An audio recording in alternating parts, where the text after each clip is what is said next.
तो किडनी कब फेल होती है? किडनी तभी फेल होती है, याद रखिए, जब आप दवाइयों पे होते हैं। जो लोग लगातार डायबिटीज़ की दवा ले रहे हैं, हाइपरटेंशन की दवा ले रहे हैं, हार्ट की दवा ले रहे हैं, इंसुलिन पे हैं, तो उसके साइड इफ़ेक्ट कंपाइल होते हुए, ख़ास तौर पे आजकल अगर बोलें तो एंटीपायरेटिक दवाई ले रहे हैं, पैरासीटामोल वगैरह, या पेन किलर्स ले रहे हैं, नींद की गोलियां ले रहे हैं, डिप्रेशन की गोलियां ले रहे हैं, ये जो गोलियां हैं ये धीरे धीरे आपकी किडनी को फेल कर देंगी।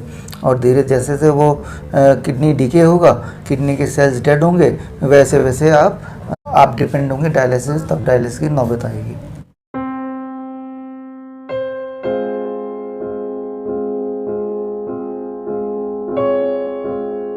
उसका एक इंडिकेशन दिमाग में रखिए बिना कंफ्यूज हुए कि क्रिएटिनिन का लेवल देखिए। क्रिएटिनिन अगर 2 से ऊपर है, 2 से ऊपर है, तो समझ लीजिए कि आप उस दिशा में बढ़ रहे हैं। बस एक ही चीज़, KFT, right, kidney function test, लेकिन उसमें खूब सारी चीज़ें हैं, उनको छोड़िए, सिर्फ देखिए क्रिएटिनिन कितना है। क्रिएटिनिन अगर 1 पॉइंट समथिंग है, छोड़ दीजिए, सब कुछ ठीक है। अगर 2 पॉइंट समथिंग या 2 से ऊपर, यानी कि आप उस दिशा में क्लियरली बढ़ रहे हैं।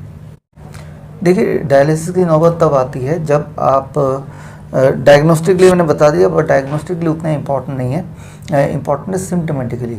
नौबत तब आती है जब आपके हाथ पैर फूलने लगेंगे, यानी कि जो पानी है बॉडी में जम रहा है, यानी कि यूरिन पास ठीक से नहीं हो रहा, बॉडी फिल्टर नहीं कर पा रही पानी को, तो वो पूरे बॉडी में जमेंगे और सूजन होने लगेगी। सूजन होने का मतलब कि भाई, या वॉमिटिंग आने लगेगी रह के।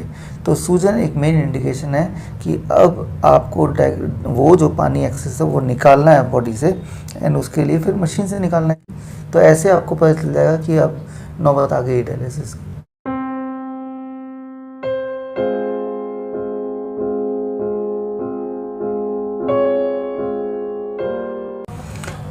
डायलिसिस कब करना पड़ता है? जब उसका किडनी, जो काम किडनी के लिए, किडनी बना है हमारा काम, किडनी का काम होता है फिल्टर करना, गंदगी फिल्टर करना है, थ्रू यूरिनेशन से पास करना। लेकिन जब किडनी अपना काम ठीक से नहीं निभाती, तो वही काम आर्टिफिशियली मशीन करती है। That is what is called dialysis.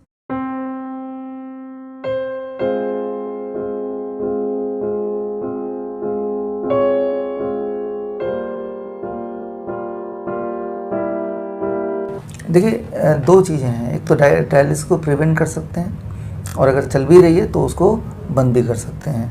Prevention की पहले बात करते हैं। प्रिवेंट करने के लिए क्या करना पड़ेगा? कोई भी ऐसा काम मत कीजिए जिससे किडनी के ऊपर जोर पड़ता हो या किडनी फेल होता हो। अच्छा, तो वो कौन से काम है? दवाइयाँ लेना, यानी दवाइयाँ लेना छोड़ दीजिए, डायबिटीज़ की, हाइपरटेंशन की, थायराइड की, तो किडनी पे जोर नहीं पड़ेगा। पेन किलर्स हैं, जोर नहीं पड़ेगा। आप बोलेंगे दवाई लेने छोड़ देंगे तो फिर ब्लड शुगर बढ़ जाएगा, ब्लड प्रेशर बढ़ जाएगा। उन चीज़ों को मैनेज करने के लिए DIP diet, the kind of diet which I advise, उस पर जैसे ही आएंगे तो आप देखेंगे 1 महीने, 2 महीने, 3 महीने में धीरे धीरे दवाइयाँ टेपर डाउन हो जाएंगी। दवाइयाँ से पीछे छूट गया मतलब अब आपको जीवन में कभी भी डायलिसिस की आवश्यकता नहीं पड़ेगी, आपकी किडनी नहीं फेल हो सकती। तो ये तो हो गया प्रिवेंशन। अब मान लो एक और सवाल आपने पूछा, किसी को ऑलरेडी डायलिसिस पे कोई है, मान लो हफ्ते में 2 बार डायलिसिस कराना पड़ता है और ऐसा कुछ महीने से करा रहा है, तो वो क्या करे? तो उसको एक स्ट्रिक्ट डाइट, हमारे जो पेशेंट्स हैं उनको स्ट्रिक्ट डाइट पे हम डालते हैं। वो डाइट मैं आपको रफली बता रहा हूँ। उसको क्या हम बोलते हैं? नंबर 1, दिन में 3 बार की जगह 6 बार खाना है। नॉर्मली हम 3 मील खाते हैं, 6 मील खाना है उसको। पहली बात तो ये होगी। 6 मील कैसे खाना है? उसको ये करना है कि उसका बॉडी वेट इंटू 5, राइट। सो मान लो मेरा बॉडी वेट है that is 70 kg into 5, 350 grams. एक बार में 350 ग्राम से ज़्यादा नहीं खाना है। मैं सिर्फ ये बोल रहा हूँ, एक बार में 350 ग्राम ज़्यादा नहीं खाना, लेकिन आप मल्टीपल टाइम खाएंगे। तो टोटल क्वांटिटी ऑफ फूड मैं कम नहीं कर रहा हूँ, मैं सिर्फ एक बार में टोटल अमाउंट कम कर रहा हूँ। तो मान लो पहले ब्रेकफास्ट में पहला इंस्टॉलमेंट 350 ग्राम फल खाना है। 3 से 4 तरह के फल ले लीजिए। ये सोचने की ज़रूरत नहीं है किसमें पोटेशियम कम है, किसमें ज़्यादा है, वो सोचने की ज़रूरत नहीं। कौन सा मीठा है, कौन सा खट्टा है, नॉट इम्पॉर्टेंट। इम्पॉर्टेंट है कि फल खाना है, और इम्पॉर्टेंट है कि 350 ग्राम तक खाना है। फिर 1 घंटे का, 1.5 घंटे का ब्रेक दीजिए। फिर दोबारा एक और इंस्टॉलमेंट खा लीजिए, दोबारा 350 ग्राम। फिर 1 घंटे बाद अगर भूख लगती है फिर 350 ग्राम, ठीक है ना। तो 12 बजे तक 3 बार या 2 बार फल ही खाना है। फिर लंच आ गया, अब 350 ग्राम रहेगा, लेकिन वेजिटेबल्स, कच्ची सब्जी या थोड़े बहुत स्टीम्ड एंड बॉइल्ड वेजिटेबल भी जोड़ सकते हैं। कितना क्वांटिटी? 350 ग्राम। और 1 घंटे बाद दोबारा भूख लगती है तो 350 ग्राम तक अपर लिमिट खा सकते हैं। फिर उसके बाद डिनर एक तो 7 बजे से पहले ख़त्म कर लीजिए, सनसेट से पहले डिनर ख़त्म करना है। और डिनर में भी कच्ची सब्जी along with steamed and boiled vegetable डाल सकते हैं। कितना? 350 ग्राम। अच्छा, पेट भर गया तो भूख लगी तो फिर दोबारा 350 ग्राम। तो आपके पूरे डाइट में फ्रूट्स एंड वेजिटेबल डाइट हो गया। जो कुक्ड फूड है वो दिन में सिर्फ एक बार रात को ले सकते हैं, और वो भी 100 ग्राम। बिल्कुल हम मिनिमाइज़ कर देते हैं, 100 ग्राम रोटी सब्जी दाल चावल खा लो ताकि आपको टेस्ट थोड़ा मिल जाए।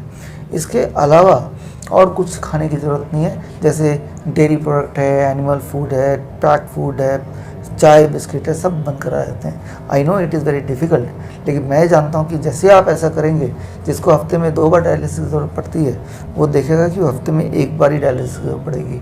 जो देखता है जो सूजन वगैरह है वो गायब हो जाएगा आपका, राइट, पार्शली गायब हो जाएगा। पार्शली इसलिए क्योंकि अभी भी डायलिसिस की ज़रूरत है, पूरी तरह से ठीक नहीं हुआ। आपका जो ब्लड प्रेशर है जो दवाइयों से भी कंट्रोल नहीं होता है। किडनी वाले वो पेशेंट के लिए मल्टीपल ड्रग लेते हैं, तो आप देखेंगे ब्लड प्रेशर कम होने लगेगा। तो दवाइयाँ अकॉर्डिंगली ब्लड प्रेशर की घटानी पड़ेगी।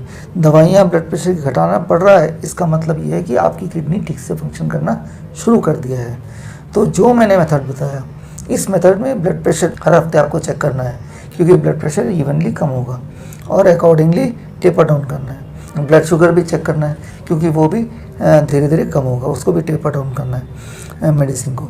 तो धीरे धीरे दवाइयाँ कम होंगी, और धीरे धीरे आप देखेंगे कि आपकी डायलिसिस की फ्रीक्वेंसी कम होगी।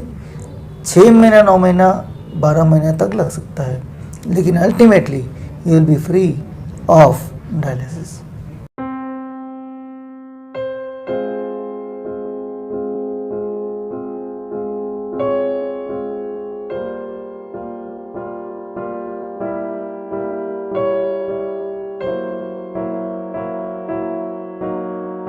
देखिए, डॉक्टर आपको मना करेंगे फ्रूट्स खाने से, कच्ची सब्जी खाने से, टमाटर खाने से, पालक खाने से, नारियल पानी पीने से, और बोलेंगे आप फास्ट फूड खाने से मना नहीं करेंगे, बिस्किट खाने से मना नहीं करेंगे, ब्रेड खाने से मना नहीं करेंगे, पिज़्ज़ा खाने से मना नहीं करेंगे, कोल्ड ड्रिंक पीने तक मना नहीं करेंगे।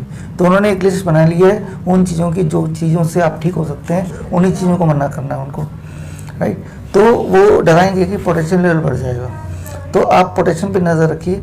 मैंने देखा है, मैंने 12 साल हो गए मुझे किडनी पेशेंट्स को देखते हुए, कभी भी जो डाइट मैंने बताया उससे किसी का पोटेशियम लेवल नहीं बढ़ता है, आज तक नहीं बढ़ा, राइट। हालांकि फ्रूट्स एंड वेजिटेबल में हाई पोटेशियम होता है, लेकिन वो स्टमक में जाता है, और स्टमक से आगे पोटेशियम बॉडी उतना ही एब्जॉर्ब करता है जितना कि पोटेशियम बॉडी को ज़रूरत है, और अगर तो ज़रूरत है तो आप देखेंगे कि इस डाइट में कभी भी पोटेशियम लेवल फ्लक्चुएट नहीं होगा, राइट। 5.5 से ऊपर जाएगा नहीं, हद से 6 से ऊपर जाएगा नहीं। अगर 6 तक भी है पोटेशियम तो भी ठीक है, that is nothing to worry, right. तो डॉक्टर मना करते हैं, एक लिस्ट भी आपको देते हैं, ये फ्रूट्स नहीं खा सकते, ये वेजिटेबल नहीं खा सकते, लेकिन मैं जानता हूँ कि इन सारी चीज़ों से ही आप ठीक होते हैं, राइट, जो चीज़ों को उन्होंने मना किया है। और आपने नतीजा भी देखा, जो चीज़ें उन्होंने मना किया वो चीज़ सब चीज़ आप नहीं ले रहे हैं, तो क्या आप ठीक हो गए? उल्टा आपकी प्रॉब्लम बढ़ गई है, डायलिसिस की फ्रीक्वेंसी बढ़ गई है। जबकि इसका उल्टा करना, डॉक्टरों को उल्टा जो मैंने बताया, आप देखेंगे डायलिसिस की फ्रीक्वेंसी घटेगी, आपकी जो सूजन है वो घटेगी। तो आपको जितना प्यास लगी उतना पानी पीना है, पानी ज़्यादा नहीं पीना है, प्यास लगी तो ज़रूर पीना है। और जो डाइट मैंने बताया इसमें एक्चुअली पानी ही है, फ्रूट्स रॉ फॉर्म में, वेजिटेबल्स रॉ फॉर्म में, तो उसके अंदर 80% पानी होता है, तो अलग से प्यास लगेगी नहीं, लगेगी तो पानी पी सकते हैं, और पोटेशियम लेवल बढ़ेगा नहीं। और ज़्यादा ही है तो हर महीने एक बार KFT चेक कराइए, और 2 ही आंकड़े देखने हैं आपको, क्रेटिनाइन लेवल देखना है और एक पोटेशियम का लेवल देखना है, और आप देखेंगे पोटेशियम लेवल 6 से ऊपर जाएगा नहीं, और क्रेटिनाइन लेवल धीरे धीरे आपको कम होता हुआ दिखेगा। हालांकि 9 महीने लग सकते हैं, 12 महीने लग सकते हैं, क्रेटिनाइन लेवल कम होगा, डायलिसिस कम होगी, ब्लड प्रेशर कम होगा, पोटेशियम रेंज में रहेगा, हीमोग्लोबिन थोड़ा बढ़ जाएगा। यही सारी चीज़ों पे बस देखना है, जो जो चीज़ें मैंने बताई हैं, और कोई कैरेक्टरिस्टिक नहीं देखना है। बॉडी में सूजन देखना है, उल्टी की भावना आ रही है कि नहीं, इसको देखना है, यही सारी चीज़ मॉनिटर करनी होगी। थैंक यू, धन्यवाद।